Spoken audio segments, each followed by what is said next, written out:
This is another little recording we're fixing to make. This town dog, and I'm gonna see if I can make a short VA flight from Paragould, Arkansas to Memphis, Tennessee. On we fly VA. I had it set up yesterday and flew it. After having trouble taking off and it not working right, and I hope I don't have trouble today. It'd be embarrassing. But anyway, I'm gonna try to make a flight from here back into Memphis, Tennessee. BOR to ILS landing in this Dash 8 Q400, which I think it was actually the same plane that was in the news a couple of days ago. Man stole it and went and crashed it. Same company and everything. I thought that's what I was told. The same company. I don't know exactly, but it is the same plane, same type. Anyway, I'm gonna fix the fire up here. I didn't even check see how it cranks up either before I started this. I don't know how well it's gonna do. Might just always start to be here for a heck of a lot safer than we're trying to use the other parts. Anyway, the fuel, I've done checked it, it's on. I manually checked it because I don't want to make a mistake there. It says engine start here, and I don't know about all this here. It says all that's on. I'm gonna leave it on. I'm gonna hit this one. It didn't stay on. Let's hit this right here then. That stayed on. Let's see what that does. Alright, that's supposed to auto start it says. Let's see what it does. I'm gonna turn I'll turn a little power on. I don't have a power switch here, I don't think. I did have. I'm not sure which one. It's one in the other cockpit. I don't see one. This one, I may have behind it. I may have to check if there's anything behind it. Autopilot. So we'll go ahead and turn the avionics on. And turn the lights on. Just turn them all on, get it over with. That way. I'm gonna raise these right here up to nav position. There we go. That's where I want both of those. Now we're gonna get outside the plane, take a look around. The engines are running, and like I say, it's gonna be a short flight, 61 miles, I believe it is, something like that. From here to Memphis, Tennessee, which is almost dead south of here. This is in Paragould, Arkansas, just off the boot heel of Missouri, and it's a little small airport. Let's see if I can get this thing to a runway now. The fuel has been adjusted to about 40%. That way, I won't have a whole lot too much. Now I'm going to need all this runway, so I can't take off mid-field. I have to go to the end. It takes every bit of it. I gotta check the trim on this thing too before I take off. This plane's been a little bit tricky. It ain't been really totally like it should be, I don't think. Because I don't have no sense to really know better, but that's beside the point. Let's go out here and see if we can turn this thing around just off the end or on the end. I need pretty well every bit of it. This is a turboprop, so it takes time to wind up and time for it to die. Let's see if it'll spin around one wheel. Wouldn't do that while I go ahead and run off with me.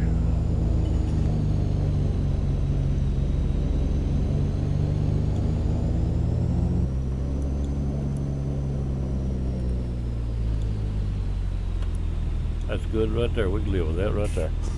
We set the brake and get a little prep going. I said the avionics is on, but apparently they're not. Yeah, they are too. For some reason or this don't come on till you touch it on some of them. Avionics are on though, so that's all that matters. So we get this right here. I think we got the flight set at 7,500. I better set that card right now. I'll do like I did yesterday if I get it. Set it first.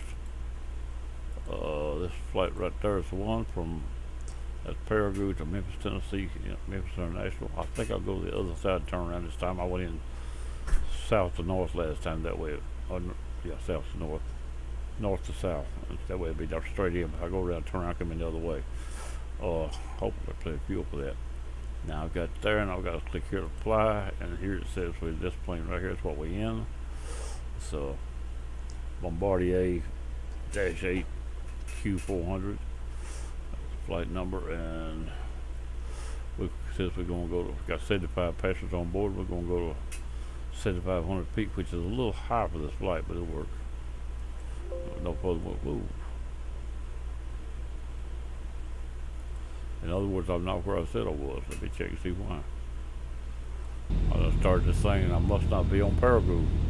It worked yesterday, one time. I must not be on Paragould. Let's check and see why. KPGR, I think still RG. Yeah,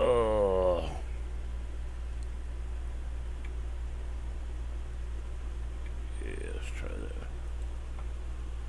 I think I got that backwards.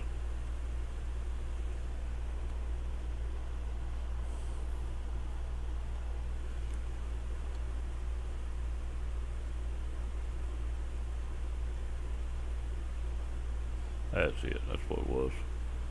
We'll already be on the run. Must be. Well, look at that. Me cleared that thing. I'll do that every time. I hate that way it works. That button should not be that handy. But I'll click it there every time. Arkansas is right here. Paragould.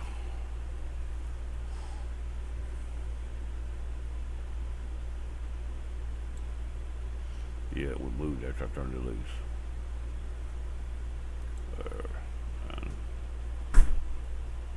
maybe this here's where I messed up a while ago. Yep, that's what happened. I checked out one. No, that's still not where I was at. It's alright, we'll try that right there. That's supposed to be right there.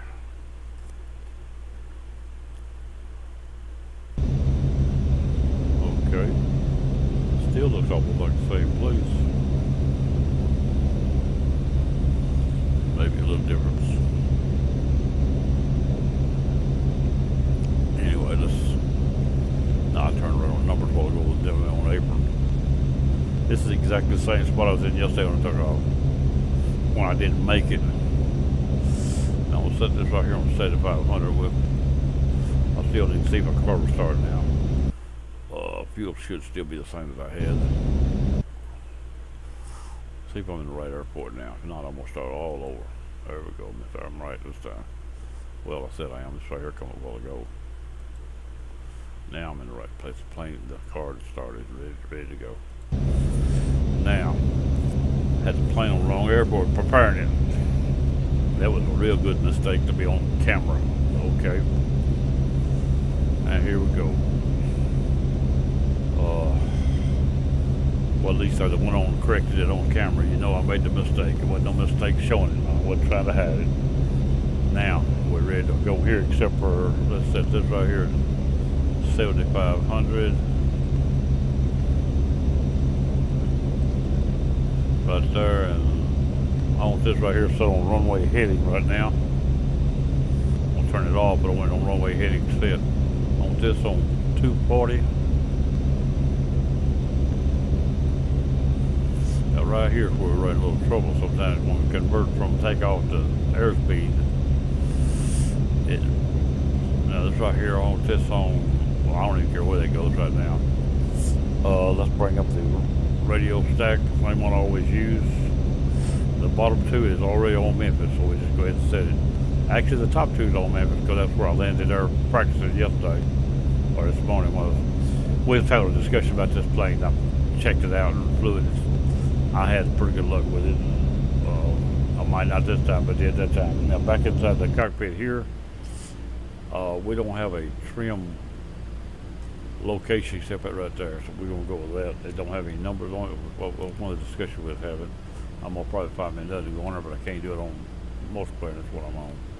I have to stop and get out where I can change back and forth, check the different planes, see which one I got that I want. But I'm gonna start right there. That's what it's been flying at about like that. Usually right along or takeoff on most of these planes, or most of the planes I fly, it's just a little below center on that. I guess this is ready to go, or we got an autopilot here, but this autopilot doesn't give me the numbers that I need to look at. I could replace that with this one, but I wanted to leave the original in here, but how bad to back it up. And I've got the feed on, the right here is on now. Yeah, it's alright, don't matter if it's on or not, we'll leave it on. Alright, here we go. Now the battery says it's not on. The light means it ain't on. Do believe. See the avionics go off. No. This right here is a sync. Tells it to sync the fans. They're already syncing all that ain't spinning, they're synced. So that's all that matters on that. Now I guess we're ready to go. I'm gonna go back to the 3D and to get it to work right. That's about as good as you're gonna get it right there. And then here I get a little better field of view and a little better feel of the way it works. Everything on the other one's there. I'll bring this back up so I can see where I'm at, and that's all I really need to know right now. Now I do have, I'm fixing to try to take off, hold the brakes, pull the throttle, let her wind up a little bit. This thing is slow to wind too. Let the brakes go. Now right here's where I ran into trouble yesterday.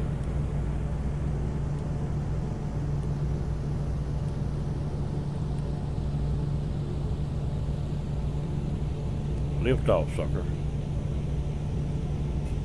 Didn't lift off by itself, I had to help it. I was trimming it, but nose down a little bit, you're too high.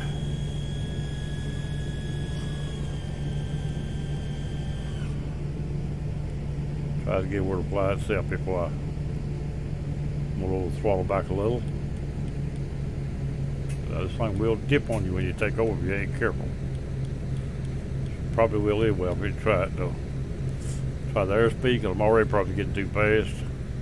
That's the reason it didn't take off. I didn't have, well, I was using the manual. Looked like it transitioned pretty good that time so far. It don't drop too much. It may try to drop too much. I'm going to try to help it not to drop. Right there, I hate to trim a little. Looked like we made a pretty good transition that time to the autopilot. Now I'm going to go to heading bug straight out, climb a few minutes. Oh, it's almost straight out. It'll always fish for it when you turn it on, so it's all right. Now we got it set on 240. We're probably over speeded the way it looks and slowing down. I don't know. I can't read that. We got one right here. Anyway, I can check to see if we're over speed after a little bit. Let's get the plane under flight first. We are probably coming up to the right altitude already. Yep. No, it's 3,000. Nose is going back down like she's having a little bit of problem. Flap's still up too. Let me get rid of some flaps. That right there is where she sometimes has a tendency to want to drip anyway. It's going down right now. I don't want it to go down. Let me hit it a little there. Still start back climbing. 25. It went down, like I said. It's still going down. Get yourself back up. Give me a little trim there. Come on. It does this every time. There's some little something right there. It's still going down. Airspeed should be a plenty. No, I ain't got it on. No wonder it won't do it. That right there is wrong altogether. That's my fault. A lot of crash before it catches up too. No, it won't either. Not very heavy because I'm going to help it. That's what's wrong. I clicked the wrong button. Another mistake. Pilot error. Let's see what that does now. Keep it nose down. Keep it down. Don't go too high.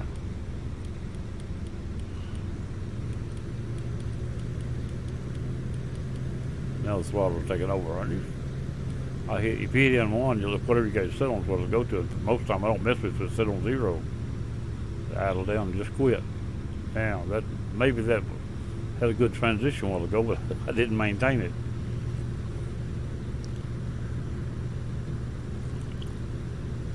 This time I believe we're on the right route. Here we go, on flight. And we're gonna bring it around slowly. I'd like to get a little higher altitude right here. This one here I can't read, but this one I can. We have 4,000. If I'll start around slowly, I can get another 5 knots here without doing anything wrong, I think. That'll help hold its altitude and everything. All I gotta do is watch the altitude. As long as it don't fall, I'm all right. So this thing has a tendency to want to mess up when it's trying to turn too.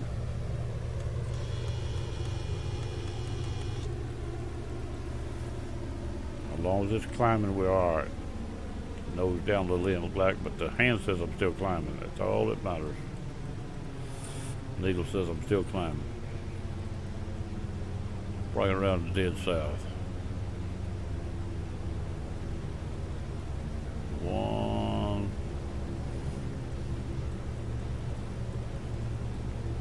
Oh, dead south. Now, if I get us up some, we got some here to work with, but I can't tell what it's going. I'm gonna bring it around dead south also, so just don't kind of line in the bar. Actually, it shows further around than that. No, it don't. I'm just not running yet. A little off dead south. The dead south still alright for where we're going. But we got to fly by it anyway and turn and come back. We can do a left-hand downwind by going across down the river. Climbing to 7,500. Headed to Memphis, Tennessee.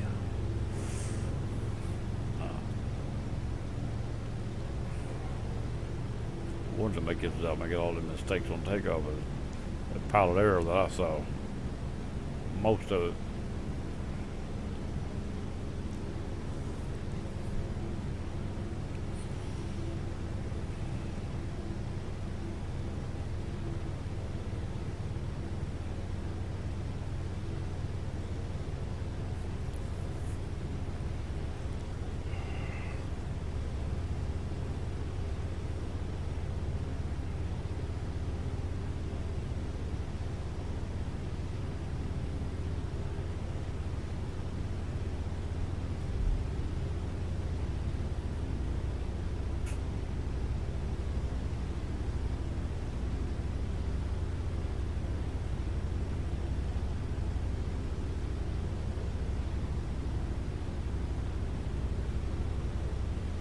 Now we watch this right here. Burning 160 gallon iron. I got 309 gallon on board. I've only been there just under 2 hours. That's plenty of time to do what I got planned, I believe. It's only a 61-mile flight, give or take a little. Bring it up right there. There's my 64. We'll pull that from where I am now. I'm watching these needles here. Put that right there. Need to add one of them over here just to help me out.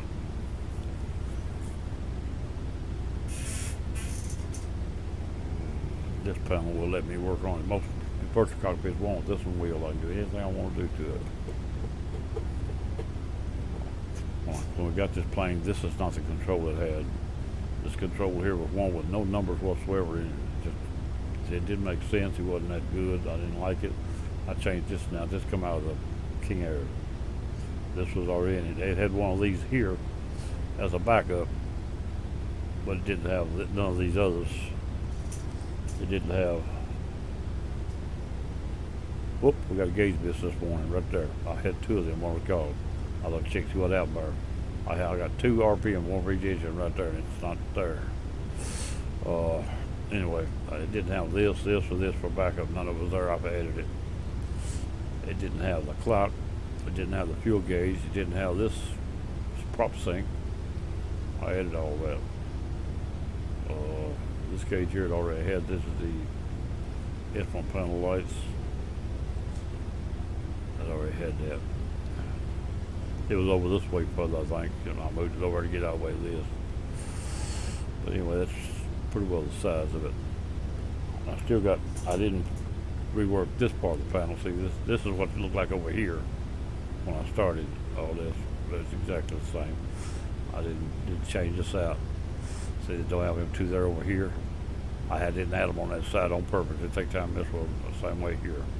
But I added all this to make this side more reasonable. To me, it's better at that. This plane was brought to me by another, I call him a pilot, but anyways, another member of the group that he got lost. He said he couldn't find her address. He come back yesterday, the first time in probably a year. And I had a couple planes I'd reworked for him, and he wanted to look at this one. And I thought I'd look at it. He hadn't been back yet to get a copy of it, so He's having some problem with some finances he's trying to get worked out. Death in the family and finances mixed up in the death. Anyway, I'm not mentioning names for their purpose. He may actually see this video. That's fine too. But he hadn't been back since he brought this plane in and spent a little while. And I'm gonna try to get this flight done with 51 miles out. So now we need to start. Well, I'm just gonna fly by. All I gotta do is know where the airport is. This doesn't give me a. For some reason I gotta get another plane. Oh, there it is right there. Maybe I think I see it. Said it didn't give me an L2, but it might. I believe it's ADF, I sure do. Look and see right here. We get this back up right here. This will tell me if that's ADF. ADF is, I think it went away then. Yep, that's ADF right there. That arrow's ADF. This setting here was set for coverage in Tennessee, which is halfway between Ripley and Dyersburg or Memphis. About halfway, not hardly halfway, closer to Ripley really. But that's what that's set on. I set that a week or two ago, and it's still every time I go in, it's still there. And this is set on, but I don't have a nail 2 on here. Why? I don't know. I've got to find out about that. I need a nail 2 on here also. By not having one, I have to go to my pop-up. That there. See, there's the same as that purple needle right there. That's it right there. It's ADF. This is nav 2 here. It's pointed at Memphis. It tells me I'm going to fly by west of Memphis. That's what I want. So that's what I'm going to do. Just hold the same thing we're doing. When we get pretty close to Memphis, we come down. But they ain't got to come down that far. I'll come down to 4,500 feet above the airport where I'll approach the ILS at on the south end. And that's what I got planned. Whether I do it or not, whether it works or not, that's what I got planned. And I know all the information I need. The effective isn't, like I say, I flew it this morning. That serves the information I had to have. It's all already set up. That's your ILS on runway 36 right. I always use 28 left, 36 right, which is the same runway, opposite ends. It's just my preference. You got left, right, and center. And then you got 927 crossways into the airport on the north end. The airport at Memphis on my scenery is as real as I think it's going to get, because I can actually vouch for this scenery because I helped build the airport. I'm a construction worker. I did concrete work and union work in Memphis for quite a few years. And during that time I worked at the airport, helping build a portion of the buildings and the parking lot. A few other things that's scattered around out there that you can't see, but they're here, but they're there. I hadn't been down there in years, but as far as I know, there's still a bus terminal in the front of the airport underground that nobody's ever used, as far as I know. It's never been finished. It's put in as a bus terminal for a shuttle between 2 airports identical size. They said they're going to build it in 15 years. They didn't do it. So apparently that room is still there, closed off. It's a street, 26-foot ceiling in it, underground, and the sidewalks are bus terminal height. You walk right out of the sidewalk into the bus without having to go down up steps. You walk right off of it.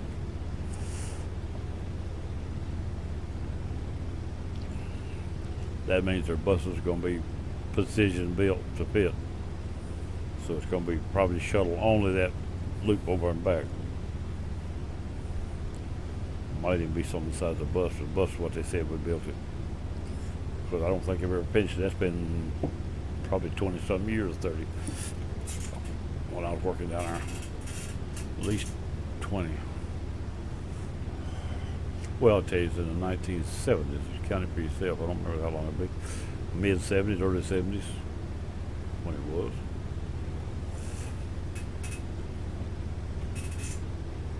I was working construction.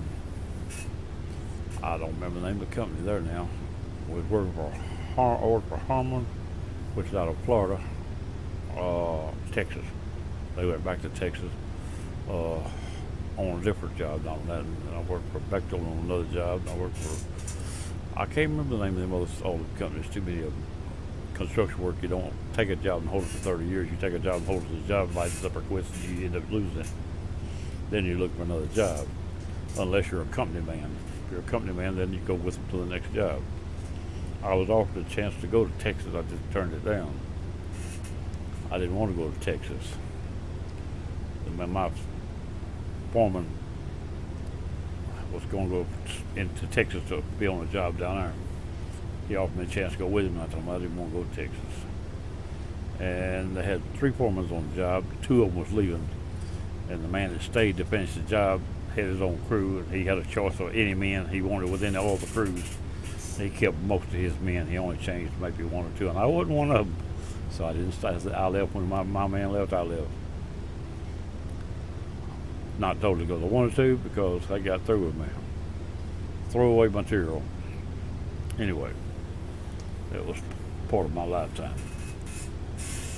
But that was on an old folks home, 7-story building on Danny Thomas and I forget the name of the cross street. But I think the building's gone now. I couldn't find it last month. I didn't notice it. I recognized it. My first job in Memphis was ever pick motor in. It's no longer ever picking something else. I was a laborer there, not a carpenter. I was doing carpenter work all my life, but I was advised to come down there as a laborer and work for a few months or 6 months or so and learn their ways before I tried to get into it, because they would make it easier on me when I did get into it. That's what I've done. I worked close to a year as a laborer.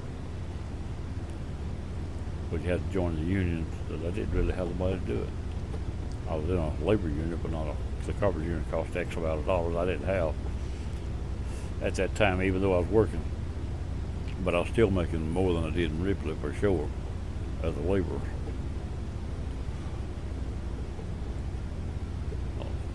At that time, the money in Ripley was probably about $1.50 an hour back then. This is, I'm talking about this is all back before 75, or it's all back before that. But probably around $1.50 an hour, most of, around Ripley was for most, especially young carpenter men. And down there I was drawing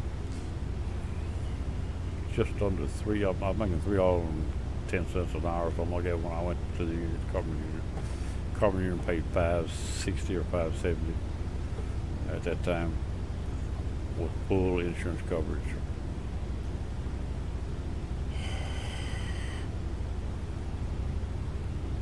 Now, let's see where I'm at. I worked on, I don't know how many jobs over Memphis. I can't name how many of them.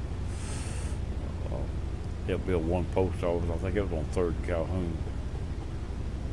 Helped do the convention center was remodeled back then. I left it and went to the airport. My foreman at the convention center left the convention center and went to the airport, and he talked his crew into going with him. So we left Harmon and went to, that was where Harmon was at work. We left Harmon and went to airport in Memphis. Worked over for a few months, not too long. Then I went back to work in Ripley. Self-employed.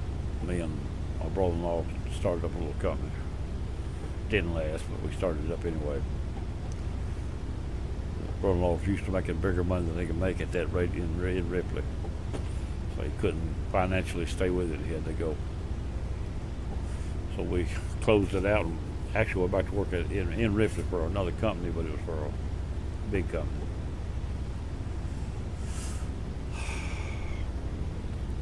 It was a big company building a shopping center. We had a contract going on a house. He went to work there about 2 weeks or a little longer before we got the job done. I stayed and finished the job with his own. He went up there and got a job as a carpenter, not a foreman, not nothing, just a carpenter. He told me the day he started, said, in 30 days I'll hire you. In about 30 days he hired me. The old foreman was an older man, and he my brother-in-law had went through apprenticeship with the man that owned the company that was running that shopping center, so he knew he'd go to the top quick. He went out there working, winds blowing, trying to rain. Old man a little cautious, he wouldn't pour the concrete. Boss man called my brother-in-law, said, "Can you pour that concrete today?" He said, "Yes, sir." He said, "Fired old man, sent him home." That's what he done. And then, of course, the next day you could hire me if you wanted to.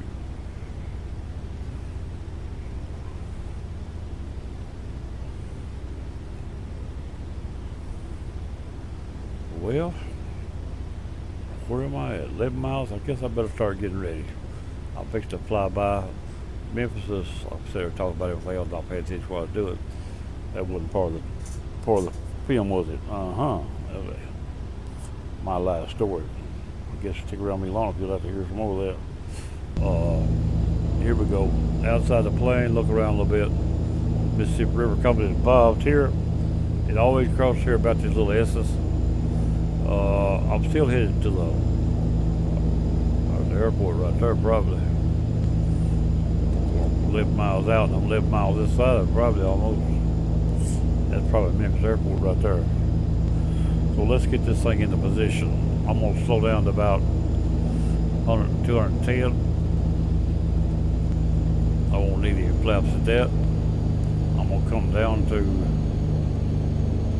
4,800. That's 4,500 above the airport, give or take 50 feet.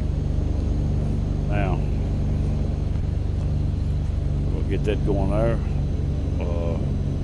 We'll fly straight out till we can actually now bring this up, and these two up here just to look at, and this is ILS is on. I knew it would be. If I need to be VR, I can go back to it, but right there's the ILS right there. But we're not going to fly. We're going to fly a heading bug for a while longer. But now we know where's that. Now the runway heading going back into Memphis, back into the runway, is about 358. I believe is what it is. Right there. That's the runway heading back into the airport. Glide slope is, we're above the glide slope at this point, but we'll work our way back below it. Coming down to 4,500, slowing to 210, and flying straight out, heading of 180, still on 180 since we turned up yonder. We're not in bad shape for the airport's concerned. We're 13 miles, the airport behind me, about a mile or so behind me, probably about 10 miles from the airport west. We're going to be turning in here in a little bit. Might as well get it where we want to be first. No use getting no hurry. Alright, this right here is telling me I'm getting back in, right here I'm getting in good shape. I don't have to go any further. As soon as they pass there, it'll be good enough. But as I fly across, I would actually get closer, so I need to be a little bit high. Or fly a little further back is what I'm going to do. I haven't leveled off yet. I'm still coming down. Wouldn't hurt to fly to come to a level. I just leveled off. I leveled off dead on glide slope height, but I'm going to fly a little further. I'm now at 4,800 feet above the ground, above the airport. I'm actually 45 above the airport. Elevation is 3,400 something, 3,500. I'm wrong. The airport is 345 feet or something. I'll get right in a minute. The airport's 345 above sea level, give or take a little. Now, the diamonds are coming up. We're going to fly until they get all the way up about the top. I don't want to fly enough to lose them, but if I do, I can always use the VOR to get back to it and still know where I'm at. The only difference, the VOR is on the center of the airport. I'll be going to the right side of the airport. If I come into the VOR online, I would be a little bit to the left. Probably a quarter mile.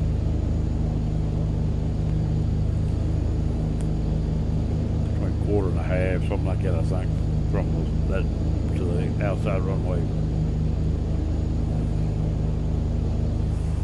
These are getting up here now. I'm going to turn on an angle now across the airport, an angle away. About like that right there. I'm I'm gonna go ahead and set this. That way if I don't finish turning, it won't let me pass it. It'll bring me into it. This will keep me making the mistake of not turning. Now I'm gonna slow down to 180. And I'm gonna drop 1 layer of flaps just to be whatever degree they are. Just to help stabilize the plane, to keep my nose down a little bit. Let me get inside the plane again for now. Well, we can play outside a few more minutes. As long as I'm in there, once I turn into the runway, I'm all right. Stay outside the plane, and we got the airport right there. Somebody on it. And it's a big lake down in Mississippi. There's a couple of them down there. Arthur Butler down there, maybe Arthur Butler. Another one down there too, I think. I've been to both of them, but I don't remember which one's which. And I came to them from different directions, so I don't have no idea where they were actually. I went with my uncle down to Arthur Butler, I think, one time. And I went with my brother-in-law to Persican Lake, I believe what it's called. I believe it was Mississippi. We lived in Alabama at the time.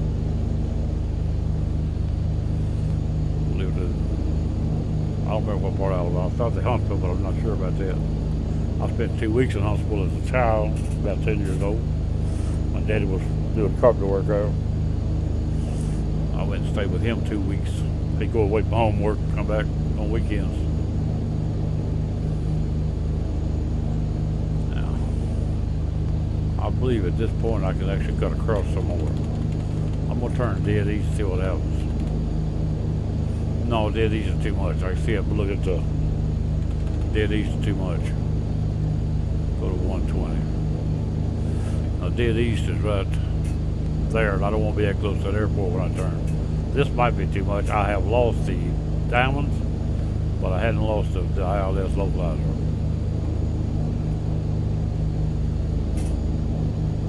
I've got 21 miles on localizer. About 28 you'll lose if you get that far out. As long as this is behind that marker, I'm actually moving away, so I don't need to move away no more at this point. So I can come around to bring it straight across to straight out and keep it there.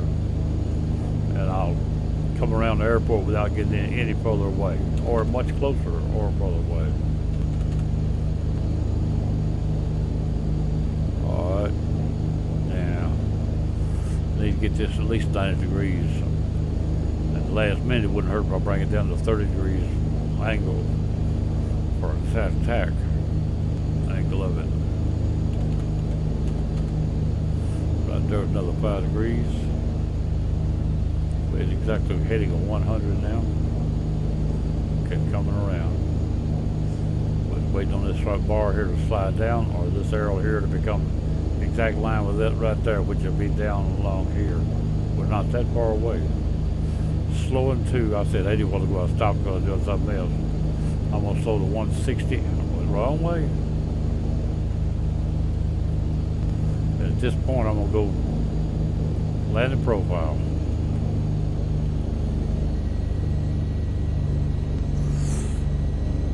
I'll set the auto spoilers, wheels down, flap pull. We just made the turn. Go ahead, flap pull inside the plane. Let's get everything before we can use it. There we go. That'll be all right there. And I'll bring this over here a little easier to look at straight up. I probably won't even use that, but this right here will do the same thing at this point. Now what we're looking for now is the diamonds come back up. We're already locked on localizer. Localizer is active. We don't have to worry about it because it is active. If it wasn't active, then you want to get it active before you turn it on. But since it's already active, all we need now is there's the diamonds. In this plane, what's something I do like, that right there tells me the diamonds came on. That tells me the glide slope came on. That's something new. I hadn't seen that before. I'm going to put that in some more of my planes. Because if I'm not looking up there and it's come up, this will tell me without, as soon as I said blink, I'll know it without any question. It's done warming this plane several times. It come up. That's the only thing I didn't have a warning on. I get a warning on it, on the localizer and all that. When it becomes active, it starts beeping. But I can't make the, or when it comes on come start beeping. Couldn't make the diamonds tell me nothing. That tells me when the glide slope comes on. That tells me it's on right then. That's the first one I've seen with a warning to let you know it's on. You're within range of it. Of course, you've got to have it turned on. I've got it turned on. I guess for it to work, it's got to be turned on. It won't just do it just because. All right, we're going slow on down now. I'm fully dirty, and I could go down to about 145 for now. Right there, we'll approach at 140. Fly at this till the diamonds get a little closer. We're on line, looks good. This right here is not on line, but it's doing its own thing, so I don't consider messing with it. As long as it's doing what it's supposed to do, I am not worried about nothing else. It seems to be right at this point.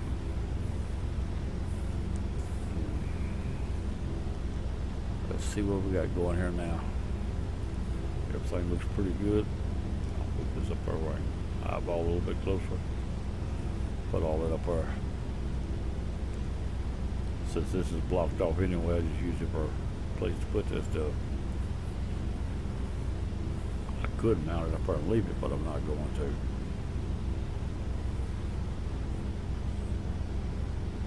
Or I could change these out with them and I wouldn't have to worry about it. I could put this one right here for that to solve that problem. Put this over here smaller and still do the job.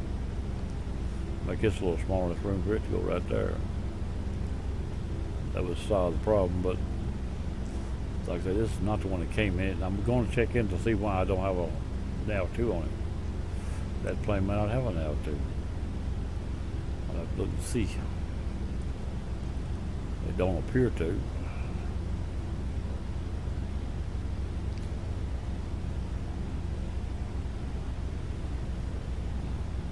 Oh, got to do it. I got my eyes off of it. That's my mistake. Pilot error. Bring it down, bring it down, bring it down. Bring it down, bring it down. That should overtake it. Pilot error. Let's catch you. Slow down to 140. Whoop, whoop, whoop, whoop, whoop, whoop, whoop, whoop, whoop, whoop, whoop.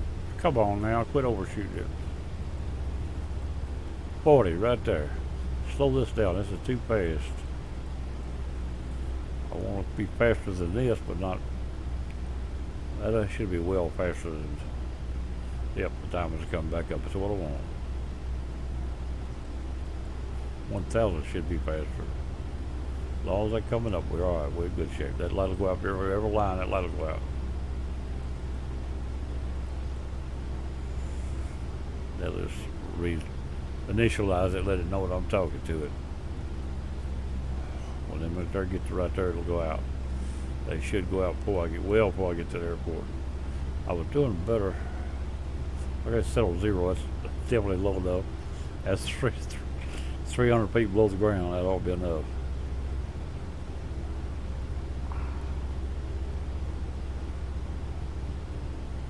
Still coming. It ain't coming down fast. I think it might need to. I thought it was. Whoops. Up there. I'd like to get there a little quicker if we have time to work on it. But yet the engines re-establish themselves due to what you're doing, and if they get too slow, it makes it hard for it to pick back up too. That looks like a little dash 8 out there. It is.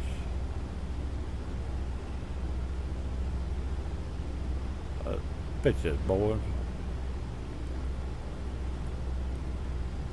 I don't know. 2,500. 2,500. Now she's there, the lights out, see?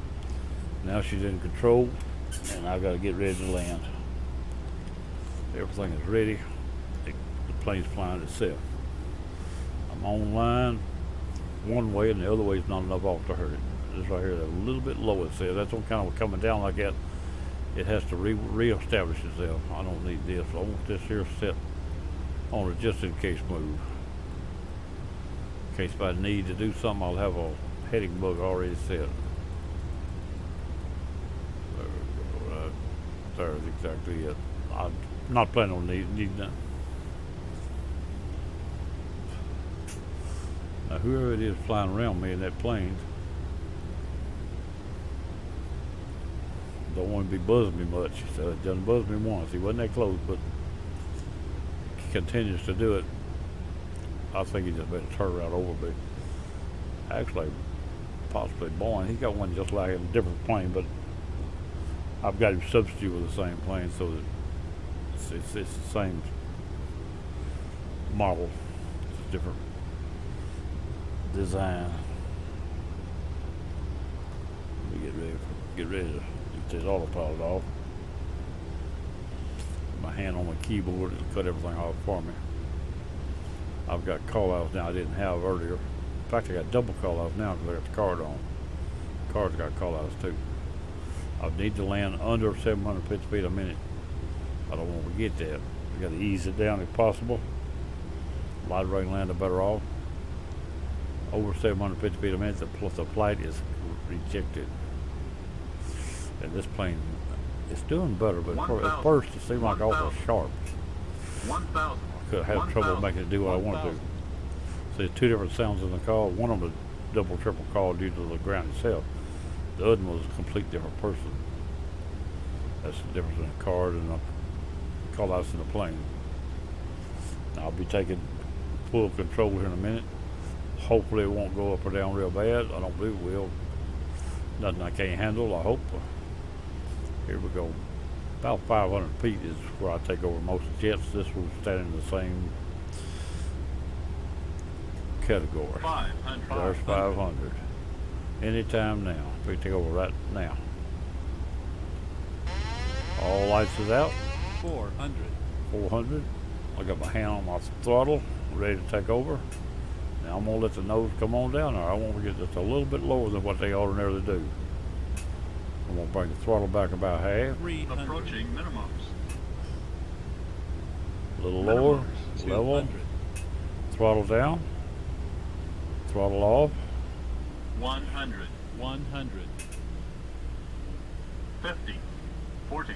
50. 30. 30. 40. 20. 20. 30. 10. 10. 20. On the ground. That looked fairly decent to me. That looked fairly decent for a landing to me. Outside the plane. Flaps back up. Air spoilers. I had the spoiler auto set, so they must close themselves. I never meant to set them all. I think I did too, but I was outside the plane when I set them, so you didn't see the light come on. And I don't usually go to a gate to park. I just park out here somewhere and close the car out. It don't require me to go to the gate.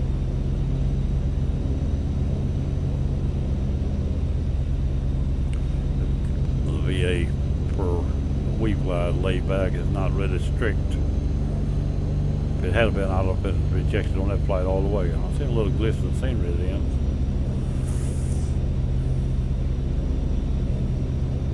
Across these runways without even looking at it. That's really smart, you know it? It's something a very smart person would do. A smart aleck. Anyway, here we go. We're going to go a little further forward parking. Now, like I talked about that airport, what you're looking at down at that airport, that is actually the way it looks. The building, the little posts all the way around in there. Each one of the posts has got what looks like a comb on top of it, upside down. Or like a funnel, that's what it is, a funnel. With all the water goes through the post, going down to all the roofs on top, taper to the post. But they start off on a square post and they go, the corners are just exactly opposite from it. So they roll from the square to the outside corner, creating an arch in the bottom of the funnel thing. Each one of them sides is not square, they're arched, they're rounded. They're called pebble-oid roofs, is what they call them. Now, I'm gonna park right here and put it out. Lock the brake. I'm gonna shut the engines off. They don't require me to do that, but I'm gonna do it. I shut them off and just shut the fuel off. That'll take care of all that. Now let's check the card and see how bad I done. And just to be on the record, I landed at exceeded here. I got above 250 taken off. I thought I did because of the way I went at it. But they don't cancel you on account of that. That's not one of the things. The gear up at 55 feet, 155 feet. Where's my landing rate?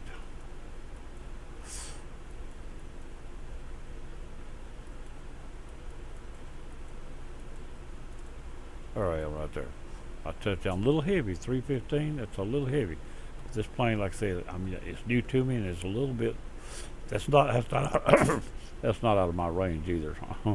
From 180 to 400, anywhere in that range, that's not out of my range. But it looked lighter than that plane. I swear it did. But that's all right. That's still acceptable by the card. That's all that matters. It says taxi to gate. I really didn't shut the engines down. Okay, there to file the card, and hit the next one. Files it in a minute. We get a. There we go, right there. That's the end of that. That's how easy it is to do a VA flight once the flight is created and bidded from a list of flights that's already there. I've been asked to make a video to go on the website to show how to do that, and I guess I need to do that. I haven't got into that. I just did, but it didn't show it all. It didn't show how to create it. In fact, all they wanted me to do is show how to go collect it and fly it. That's what I just done anyway. But he wants just that, so I can cut it and use it for that. And I'm gonna try to get it for him one of these days pretty soon. It's been 2 months since they asked me to do it, probably. Well, at least a month. I've only had the machine going on 3, something like that. This machine. All right, I'm going to call it good. This is out, and it's a bye-bye from Town Dog, and I'll see you later. I'm leaving right now.